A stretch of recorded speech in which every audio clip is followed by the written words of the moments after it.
Good afternoon, traders. This is Christian from Tribeca Trade Group, and today is Thursday, August 18th. Hopefully, everybody's having a nice day. Getting ready for the weekend. Before I get into today's price action, there's a lot of things to talk about in today's session, but I cannot get over the news on this Bed Bath & Beyond. And if you're sensitive about this stock or about AMC, please don't.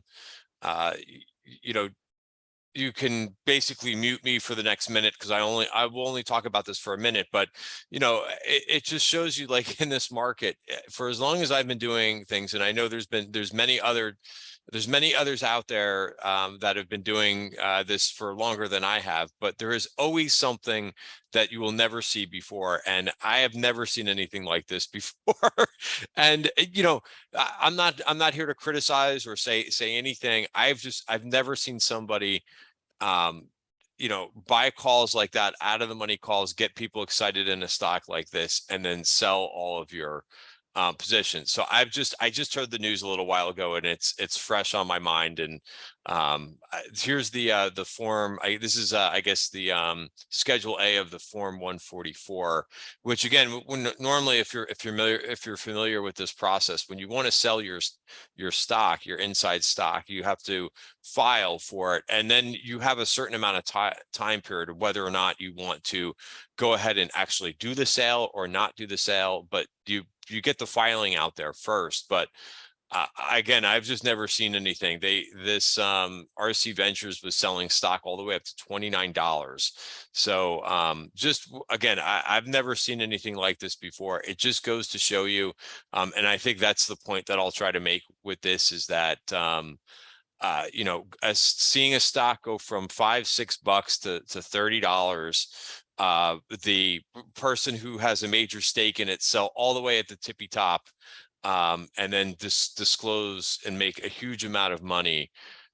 I gotta tell you, I've never seen anything like that happen before. So I'll move on.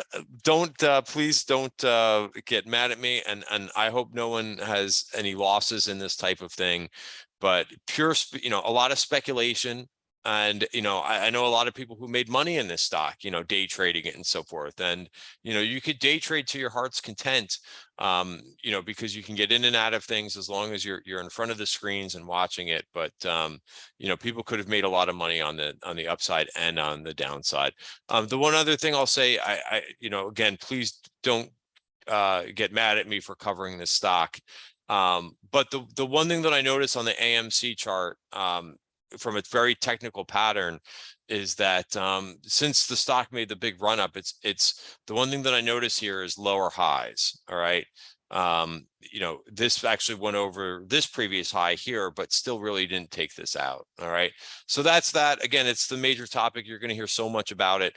Let me get to the major markets, and I'll get down to that, because, like I said, there's plenty of things. I could probably have this video go 20 minutes, 30 minutes, even longer, with kind of just the day's action. Even though the S&P was only up slightly for the day, and really you could kind of see that. Even I made mention of this yesterday, it's kind of the same thing. We really haven't gone anywhere in the S&P for the week, right? We're basically flat.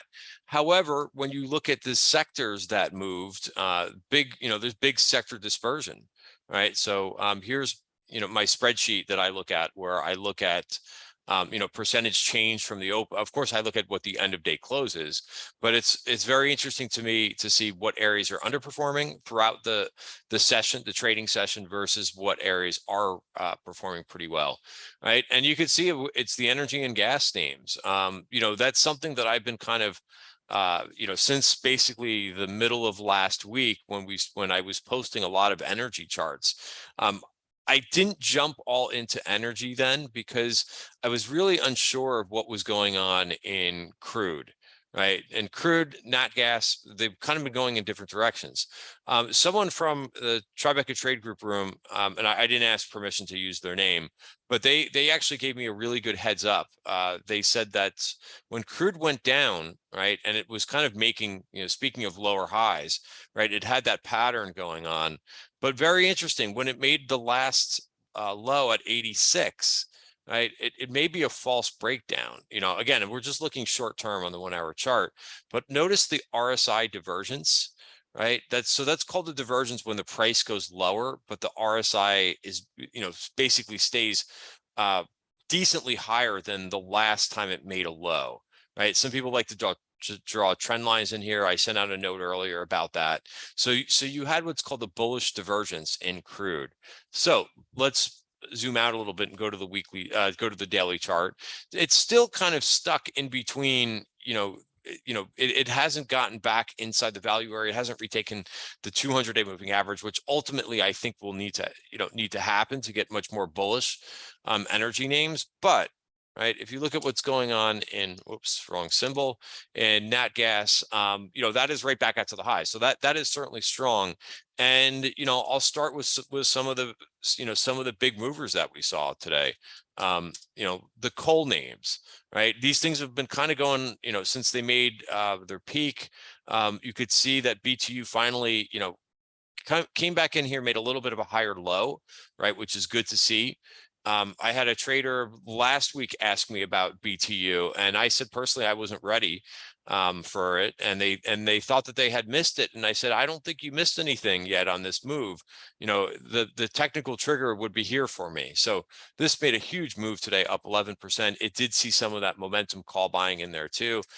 My favorite in the space, which I know we have a trader at Tribeca Trade Group, has been all over this trade for months, which is AMR, and they stuck with it even when it was kind of hanging out here. I think they were using the 200-day moving average to kind of buy the dip a little bit, to say that it really didn't break the uptrend, but it didn't actually get down to the 200-day moving average. But now, fast forward, because if you think that you missed it or something like that, where is the stock now? Well, now the stock is firmly above the 50-day moving average, right? It's also back above all the short-term moving averages, right? So again, I traded this the other day. I actually got out of it yesterday and got back into it. That's fine. The main thing is sometimes, and especially with this market, right? Again, you kind of, high level picture, this is a very different market than when the Fed has your back, right? When the Fed is doing things like inserting liquidity into the market, right? We know that the Fed is still raising interest rates. So I am much quicker sometimes. If I don't feel confident about a position, I get out of it. But what I've learned to do over the years, and it takes time to kind of get your head around this, is to keep the name on your radar, right? And don't get discouraged that even if you got out of the trade, right, and you made not a mistake, but you got out of it and then it rallies, right? Well, the trade may not be over, right? So I did that today. I got back in this trade today. And I was looking at it, I was talking about it in the room that I was stalking a position in it. And, I was able to take a nice little target on that. So again, keeping a level head and not getting, discouraged about, whether or not you took off the trade. I see that a lot of times. And, that's what happened to me, in my younger trading career, is you would get out of something and you're like, oh, geez, I missed it. Right. And you would get so upset about it that you'd miss the next 10 points because you were so hung up on that you happened to get out of a position. Right. You have to always think about, where is the stock going to go from here? Forget about what it did. Right. Where's the stock going to go from here? Then, of course, the beast of the group, which is CEIX. Right. Sometimes it's very difficult when you look at these charts and you're like, oh, geez, it's up so much. Again, if you kind of zoom in and forget about this whole move back here and just understand that it's been in an uptrend, right? That you had some consolidation here, 1, 2, 3, 4 days. And what I tend to use is the 1 hour chart, because then I can kind of think about things in terms of, well, it's breaking resistance, on the short term, right? And then you can think about it more in terms of, if you need to, a shorter term trade. But this morning, this thing broke where it had trouble earlier in the week, which was 68.85, the top of value for the week. Again, if you're not familiar with the indicator that I use, or the methodology that's behind it, but this, what we're using is volume at price. Right. So this is showing this value area, right, is roughly 1 standard deviation of the price action from the previous week, right? So when you draw when you capture that type of activity where the majority of the volume and the price has occurred in a previous period, you're going to find that you're going to get a really good resistance and support level, right? And it comes up over and over. And so that's the breakout in this one. This is something that I posted, right when it was happening in the trading room earlier. You got a really nice break about, and again, $68 to 72 for an energy stock. That's a huge move. All right. So just to keep going here, another one in this coal group is ARLP. Notice they're all doing the same thing, right? They're all going basically, they all basically went up today, right? And it's the same thing when you look at the nat gas names, right?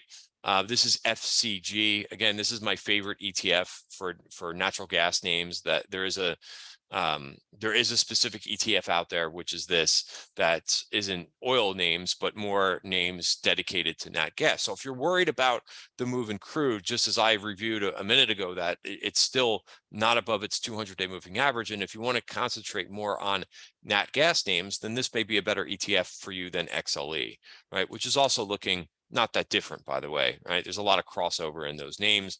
That's in the XLE ETF. All right, so yeah, we could go through a bunch of names, but again, they look so similar, right? Devon Energy made a real nice move today. This was up almost 6% for the day. What else? A few other names too.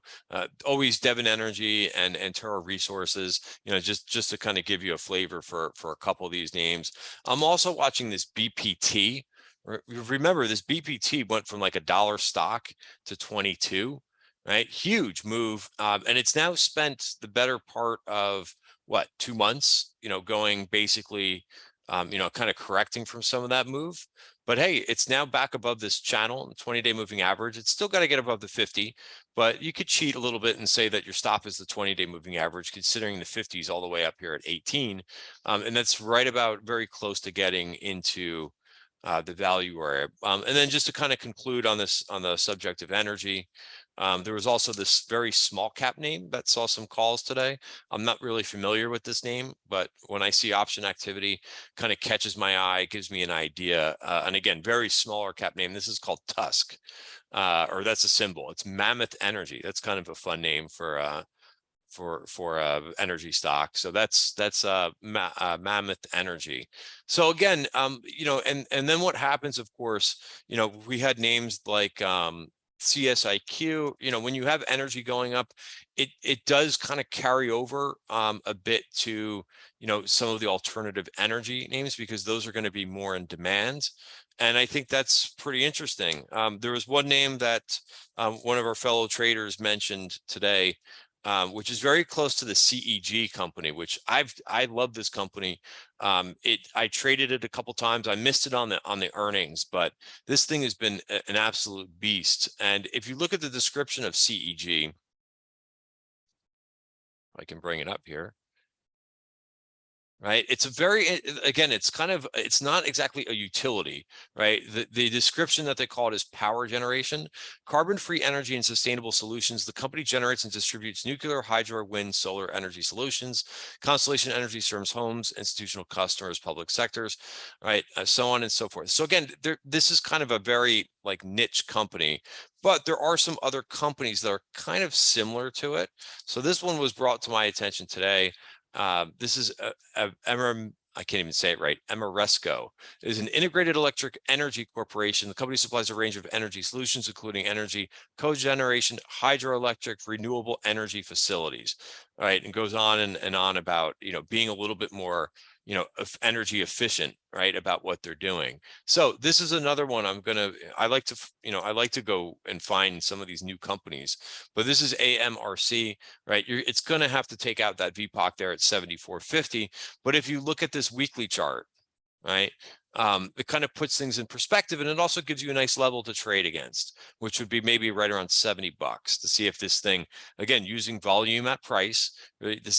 We're on the weekly chart, so this is the value area for the whole year, and that's based on all of last year's price and volume activity, which makes this a very significant area of resistance and support. And you can see how well this thing has held the bottom of value in here. All right. So what else what else do we have to talk about? Well, also, there's some interesting moves going on in tech, right? Even, if you look at applied materials, which I was wondering, these semiconductors, depending on which one it is, right, and what their business is, right?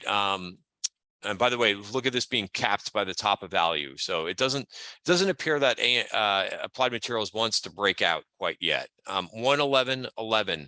So if you're looking at this tomorrow, or if you are looking at playing it after earnings, because it did just report, that's your level to watch. 111.11. That's a significant level, because again, that is based on last week's price volume time. All right. So if it gets above there, maybe it could push up to 115. But to finish my thought, it's been very, very interesting with the semis group. You'll have one name report and they'll talk about how their business isn't doing very well. You have another name report and they're knocking the cover off the ball. Really, really interesting to see this happen. So the name that did this today was Wolfspeed, right? Very, very big move. Now it did go right up to the Virgin point of control. Again, volume at price, right? So looking at this past market profile, right, went right up to there and stops on a dime, right? So that's what we see a lot of times, especially with names that gap on earnings. They will go right up to where there was a big amount of volume previously, especially one that hasn't been revisited, right? That's why it's called the VPOC, Virgin point of control. But again, if you look across some of these names, right, we talked about, I think we talked about in yesterday's video, P-Lab was a name that I was watching, up 4.6%, bounced where it needed to, right on the 20-day moving average.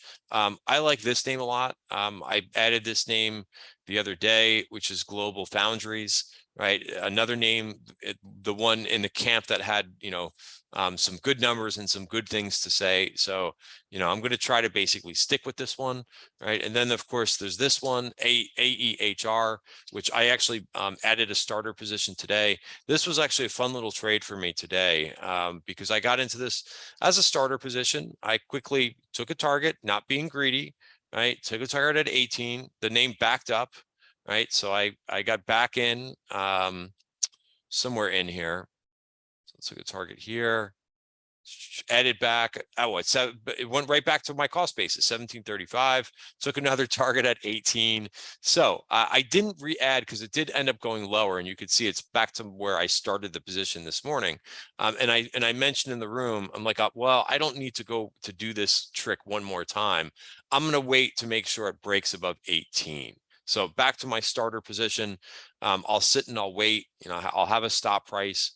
Because again, it hasn't really triggered, and we're seeing a lot of these names where I think patience is the key for some of these things, right? Another one that had really good earnings is is taking its time consolidating. Do I think that this resolves higher? I think that there's a good chance, but I have an alert set at 534. Now, I had the alert go off earlier in the week. I put the alert back because it kind of faded there and didn't have the momentum or the volume to get through it. But I would really watch this 534 level. It looks really good. And these things like to consolidate, take their time, and then possibly push higher. I thought I was going to have a nice winner today, but I didn't on this ENPH. It didn't close. It's again, probably just not ready yet to take that next leg higher. But notice how tight the price action is getting here, right? And similar, right? Probably if I go back to that MPWR chart on the 1 hour, not gonna look much different. All right, but I think that this thing will eventually break 300. But again, I know where I'm going to be wrong, and if it breaks 287 to the downside, I'll be out of my trade. Right. So again, I always have opinions, ideas, but the technicals will tell me where I'm going to be right and tell me where I'm going to be wrong. And then I can do what's most important, be a risk manager, right? And not get caught with ideas that don't work out. All right, a couple other things that I thought were interesting for the day. Again, like I said, I'm trying not to make this video too long, but there's a lot of things to talk about. Cisco made a huge move today. A couple of names that move on Cisco's Juniper, right? Look at the chart on Juniper, the weekly chart, right? Notice how it spent some time kind of hanging in there on the top of value since it made a high of 37, right? So this is another one of these plays that's not terribly expensive, right? I think that thinking, high level, thinking about this market, right? What's the PE in Juniper? It's for whatever reason, it's a 30 now, but the estimated PE for December is a 16, which is cheaper, right? And notice this thing is moving up to, we'll see what it does when it takes out that 30, 50 VPOC. But I kind of like this, I kind of like the basing action going on here. But I think looking at this market and realizing that a negative for the day was what the dollar did today, up. And again, it'll be interesting. It's got a test here whether or not it's going to break value, but the dollar is getting stronger again. What does that typically mean? Again, not 100% of the time, but typically a stronger dollar is kind of risk off, right? So I think that's why you're seeing things like the utilities break out to new highs, right? Do you guys like the bear market rally in utilities? Well, it's not a bear market rally. It's a real rally because it's out to new highs. I just like to kind of throw a couple jokes in here because people are so caught up in whether things are a bear market rally or not. But in any event, I think that's kind of interesting. Also, last group that I'll talk about, and I actually got out of this trade because I'm really, trying to keep the strategy right now of only holding kind of only having the best players on the field, right? I always think about, well, not always, but I try to incorporate sports into trading. And, I only want to have the best players on the field. And especially right now, which we're kind of going sideways and we're seeing some areas outperform, some areas underperform. I want to be very cognizant with how much risk that I'm holding right now in this market, because it's a little bit different. I think things are kind of starting to be a little bit different than what we saw over the last week. Over last week, just about everything rallied, right? We may get to this more of a stock pickers market where we may go sideways a little bit, right? So I want to be just very cognizant about how many positions I'm holding in here. Tech resources, we saw some calls at the tape. I actually like, after I got into the trade, I started to look at Nucor. Nucor has kind of been my go-to name in the material steel type space, right? And I think this kind of looks interesting. I like the digestion here. So I got out of tech, and you might see me go into Nucor if it starts to kind of break this range. Probably the level to watch. And again, it may not be this week. The value area may just be a little bit too wide, but it may be more of a next week type trade. All right. I think we covered the majority of names. So many more things to kind of talk about as we'll go back to my spreadsheet here, right? But just a lot of things that are moving right now. If you look at your underperformers for the day, Biotech did come back, but along with what I talked about in yesterday's video, ARC was down another 1% today, right? So again, it just seems like right now, I think what you're going to also need to happen is you're going to need interest rates to stop going higher, right? So this is, again, the long bond. I do think that there's a relationship here with what interest rates are doing and what growth names are doing, especially high growth names. And I think we're going to need the bond prices to start heading back up again. If we start to break down, I think you might see more pain in growth names, right? So there is a relationship here. If we start to see bonds rally, they rallied a little bit today and kind of got sold off. So I think we need to see them go at least above 141. Or if you look at TLT a little bit more than the long bond futures, right? Probably back above 117. Right. And I think that could get growth, maybe more rotation back into growth. But until then, I think it's going to be difficult. One name that stood out to me in biotech, and let's look at the biotech chart really quick. Right. So we've got some digestion in here. It is for now, and this is where we really want to pay attention because we're back at the 20-day moving average. You got a hammer bar in the 20-day moving average, which is constructive, but you're seeing a lot of names start to fail in this group. Right. you know, Halo was a name that I was in a couple weeks ago, right? But I got out on the break of the 20-day moving average, right? And look at this thing since, excuse me, the 50-day moving average, right? We're seeing a lot of names start to really, you know, they look like they were really good, but they may be losing it, right? Losing that uptrend. One name that I like right here in this group is TMDX, right? It's been showing really nice relative performance, right? You had this nice move. The price, you know, the 20-day moving average kind of caught up with the price and it bounced pretty nicely. So that one's on my radar for tomorrow. All right, guys, that is it for today's video. Guys, have a great night. And again, the reason why I started with you know, Bed Bath and Beyond, because hey, these are interesting markets, right? They're certainly not dull. You know, and I have no position in it. I haven't had any position in it, but I still think it's one of the most interesting, you know, interesting things that's going on right now. All right, guys, have a great night.